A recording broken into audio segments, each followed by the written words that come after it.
Welcome protein coders, let's build some coding muscles.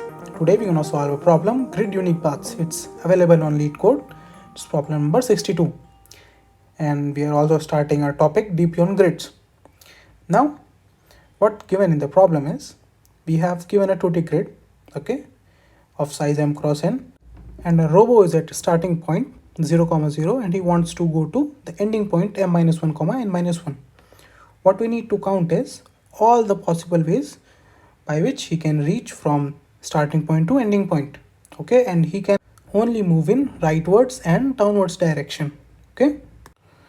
So I prefer solving this problem backwards from index m minus 1 n minus 1 to 0, 0. I will move upwards and leftwards, okay. And whenever we have such cases in which we need to count all the possible ways, what we do is we try all the possible ways, and at the end when we reach our desired condition, when we meet our desired condition, we will return 1, that path is valid path. We will count that path. So here we have two possible ways, right? We can either move upwards or we can move leftwards. So let's quickly write our code. So let's write our count function. It will take index I and j, and first we will move up, and then we will move left, and then we will return left plus up. What will be our base condition? When index I and j becomes 0, we will return 1. And for out of bound cases, whenever our I and j becomes negative, we will return 0. That means that path is not valid. Okay, we will count those paths only when we reach index 0, 0. So let's quickly code this up, our recursive solution. So we will create a count function. In this we will pass m minus 1 and n minus 1, the last index, okay. Now let's write our count function.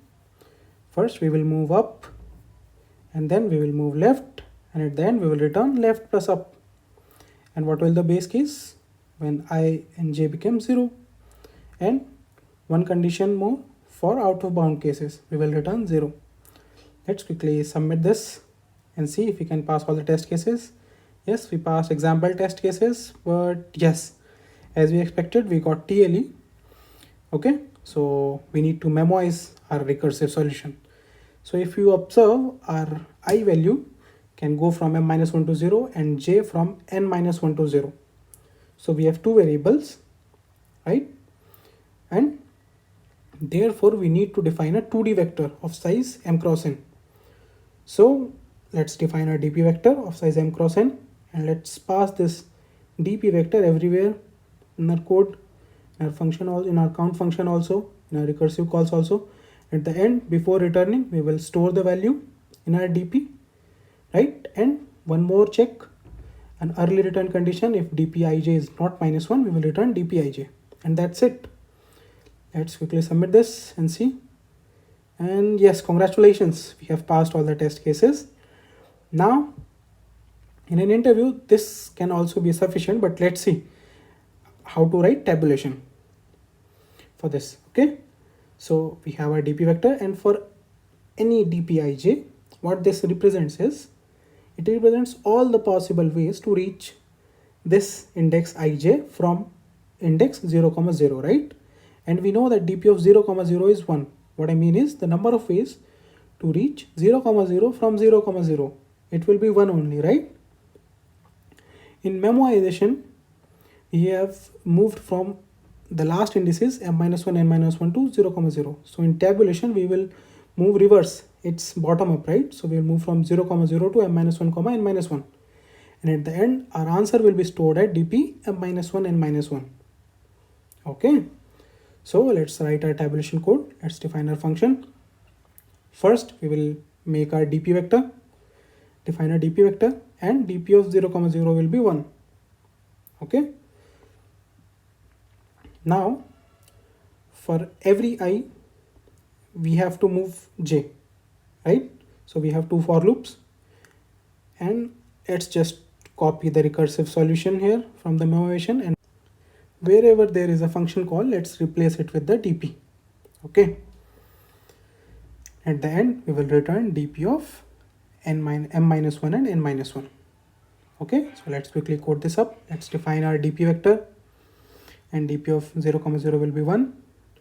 and we will run 2 for loops because we have 2 variables, first for I, second for j. Okay, and whenever I, j are 0, we will continue. Okay, we don't need to recompute it. First condition is for up and left, and dp of ij will be up plus left, and the end we will return dp of n minus 1 and m minus 1. But there is a catch here. We have missed one case, the out of bound cases, right? Our I and j can become negative also. So we need to ensure that I should always be greater than 0 and j should always be greater than 0.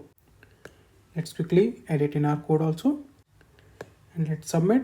And yes, we have passed all the test cases again. Now let's see how we're gonna implement the space optimized solution. So this is our dp vector. Initially dp of 0, 0 will be 1. And if you calculate, let's say calculate the first row using our tabulation code, you will find for the up case will be 0 because I is not greater than 1. So our complete row and complete column will become 1, 1, 1, 1, 1. Okay. And then if you calculate the next row, we will just add the left and the up value. Similarly for each value in each row, we will calculate. And then I hope you observed the pattern here that for calculating this row, I just need the previous row values, right? For calculating this next row, I just need the previous row values, right? So I don't need to maintain the complete dp vector, right? I can simply maintain 2 vectors, previous and current. Okay, and after calculating the current, I will make previous the current. Okay, so let's define our previous and current vector. Okay, and for every I, my j is moving from 1 to n minus 1 because first element is always 1. Okay, I'm not calculating the j equals to 0, I 0. Okay, and I will also move from 1 to m minus 1. So let's write our for loop. I from 1 to n, m, and j from 1 to n. And what will be my up? Up value will be previous of j. Okay, whatever will be the column value. And what will be the left? Current of j minus 1. So I will define up and left. And at the end, current of j will be up plus left. And after every iteration, I will just assign previous to current to previous. And what will be my answer? It can be current n minus 1 or previous n minus 1. I can return any of them. Let's quickly submit this. And yes, we have passed all the test cases. So congratulations. Now let's discuss about the time complexity. For recursive code, we have 2 ways for every cell. So it's 2 to the power n. For memoization, it will be m cross n because we are filling the dp vector. Similarly, in case of tabulation also. But the space complexity also increases to m cross n. But for space optimized code, time complexity remains the same, but space complexity became order of 2 times n because we are maintaining 2 vectors, which is order of n only. Okay, so that's all from my side, guys. You will find the problem and the complete solution link into the description box. If you have any queries, please mention them into the comment box. Let's meet in some other video. Till then, keep smiling, keep practicing. Thank you.